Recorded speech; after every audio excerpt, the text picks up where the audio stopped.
What are the keys to building and executing new market strategies working for large, publicly traded multinational companies? It's interesting, we were just talking at lunchtime today with a friend of mine who worked with Absolut Vodka when they were looking to launch their product. And it was a large company that I think owned, or at least wanted to launch this new product. And what they came forward with is basically a clear bottle. And everybody up until that point in time was like, you're crazy. The label is the product, right? The label is what conveys the message. And they said, no. It's what's inside the bottle is what matters, and it's Absolut, vodka.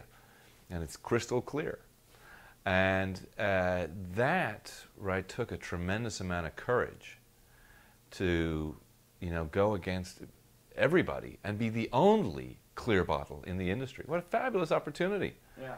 It could have been anything. It could have been rum, right? It could have been, any type of whiskey. I mean, so, to me, it took a lot of courage. And I think in large companies, you don't find courage, and so when trying to launch a new product, it is very much about connecting, risk takers, right? People that are prepared to take a stand in a new area and really be bold. That to me is critical with a new strategy, right? Going after new market opportunities is to think differently and try to be differently, because typically, what you're seeing, what you find in large organizations is just more of the same. Do you find that is it hard to keep those risk takers around that large company environment? Are those the type of people that typically drift off and do their own thing? It depends. I mean, at Cisco, right, it was a company that just grew and grew and grew through acquisition. I think the time that I was there, we made over 175 different acquisitions. And this is obviously, through the dot-com boom.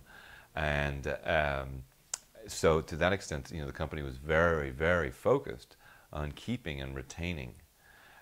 So Cisco was a high-growth company, continues to grow very strongly, although I think this most recent quarter wasn't as good as they would have liked it. But to that extent, yeah, I mean, I think that, the larger companies get, it's more difficult, right, to branch out and to be different and to sort of go beyond the standard,